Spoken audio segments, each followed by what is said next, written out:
Hello friend, Radhe Radhe. तो आज हम आपको अनिरुद्धाचार्य जी महाराज का भक्ति वीडियो दिखाने जा रही हूँ, जिसमें प्रश्न उत्तरी कार्यक्रम हो रहा है। तो आइए सुनिए। पहले तो आपके दर्शन हुए, आज श्याम बिहारी जी के भी अभी दर्शन हुए। हमारा वृंदावन आना सफल हो गया, क्योंकि पिछले 3 दिन से हम बहुत परेशान चल रहे थे। बिहारी जी के दर्शन नहीं हो पा रहे थे। मथुरा शुक्रवार फ्राइडे को आए, और मैं आपके कथा को पिछले 2 सालों से सुनती भी आई हूँ, और आपको मैं बहुत ज़्यादा मानती भी हूँ। मैं धर्म के कर्मों में भी रहती हूँ, मैं भगवान से कुछ नहीं मांगती हूँ।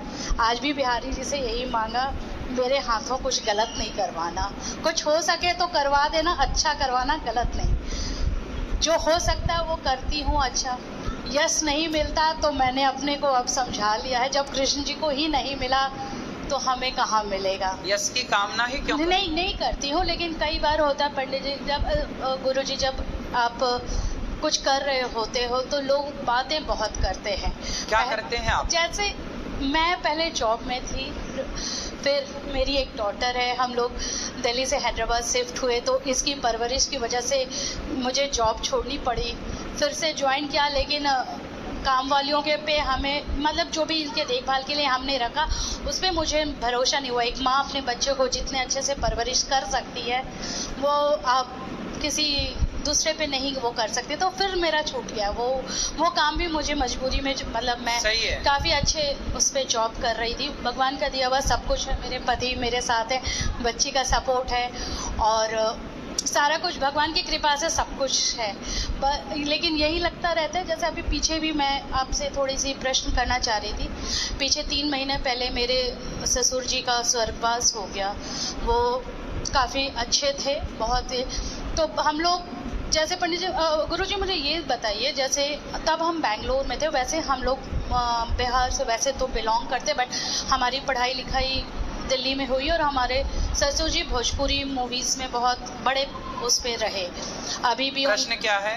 मैं तो उनके जब कर्म, जैसे मेरे हस्बैंड ने मुख्य अग्नि वगैरह सब कुछ दिया, तो प्रश्न ये था पंडित जी कि जब आजकल पंडित जी लोगों में ना एक कॉर्पोरेट सेवाएं टाइप की अपनी सेवाओं को कर रखा है, ठीक है। कोई पंडित जी कहते हैं ऐसे करो, कोई पंडित जी सेम चीज़ दूसरी तरीके से कराते हैं। उस समय मेरा मन बहुत विचलित था।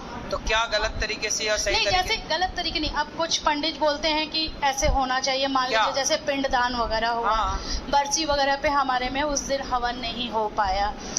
बाद में पंडित जी, देखो इसमें गलत कुछ भी नहीं होता। अलग अलग क्षेत्रों की अलग अलग परंपराएं हैं, विधि अलग अलग होती है। सही बात है। कार्य वही है, पर उसी काम को करने के तरीके अलग अलग। वही चीज बाद में हमने यही समझा, लेकिन जब आप कर रहे होते अपने हाथों से, तो घबराहट बहुत हो रही थी। तब हमने आपके सेवा में भी, यहाँ पे भी संपर्क करा था गुरुजी, कि हम संतों को भोजन करवाना चाह रहे थे जिस दिन ब्रह्म भोज था, लेकिन जो इनसे हमने सुविधा मांगी थी उस दिन मुझे मिल नहीं पाया था, क्योंकि मुझे ऐसा लग रहा था किसी गलत अकाउंट में पैसा ना चले जाए। मैं बेंगलोर से करी थी, तब आज हमने वो सेवा हमें करने का मौका प्रदान हुआ, तो हमने वो किया। और एक बात और है पंडित जी, जैसे गुरुजी आपकी जो भी मैं देखती हूँ, हर माँ ये बोलती है, बहुएं आती हैं एडजस्ट नहीं करती हैं, लेकिन मैं उन माताओं से भी यही रिक्वेस्ट करूँगी, वो भी अपना पूरा संसार छोड़ के आती है, हर बचपन, हर चीज़, हर सपने, लेकिन उनको आज भी वो दर्जा, कई फैमिली है, परिवार है जिसमें नहीं मिल पाता है। बहू को आज भी वो चीज़ बहुत बाद में मिलता है, जिसकी वजह भी एक बहुत बड़ी वजह बनती जा रही है समाज में, कि बहू में जो अभी आपने जैसा चर्चा किया ना, तलाक, ये वो कई सारी चैलेंज। अब हम लोगों को भी जो जब जॉब में रहते हैं तो चैलेंज हो जाता है, छोड़ के आना पड़ता है अपने पर। तो इसमें मतलब मैं यही कैसे समझाऊं कि उनको भी वो दर्जा मिले थोड़ा, कि किसको, जैसे जो भी लोग शिकायत इस बात की करते हैं कि तो बहुओं को भी थोड़ी सी दें आप दर्जा, अपने घर में बेटियां हैं। हमारे यहाँ देखो ऐसा, मैं कथा में ना दोनों पक्ष बोलता हूँ। नहीं, आप वही सास भी गलत होती हैं बहुत सारी, बुढ़ापे में उनको इतना परेशान करती हैं बहुओं को, कुछ सास तो बूढ़ी सासें यहाँ चाबी घुसाए रहती हैं कमर में। कई सारे घर टूटने का आज ये भी कारण ऐसा चला नहीं जा रहा है, चाबी नहीं छूट रही है। वही, वो भी एक है। तो मैं आपके चैनल के द्वारा ये भी प्रार्थना करूंगी कि लड़कियां जब घर छोड़ के आती हैं तो आप उनको भी थोड़ी सी वो सास की भी गलती होती है। सास भी ना जरा बहू से कोई काम बिगड़ा ताने, अरे तेरी माँ ने यही सिखाया है। फिर बहू सोचती रुक जा बुढ़िया बदला लूंगी, जब देखो तब माँ बाप पे जाती है। इसलिए सासों को भी सब्र रखना चाहिए। बहू गलती करे तो जैसे बेटी गलती करती है तो पकड़ पकड़ के माँ सिखाती है।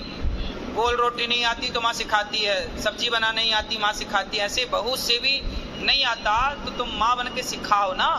ताने क्यों मारना? सही सही बात ऐसी है कि जो आप ताने मारते हो ना, आप तो बोल के भूल जाते हो, पर जिसके लिए बोला गया है वो याद रखता है कि अच्छा आपने बोला है।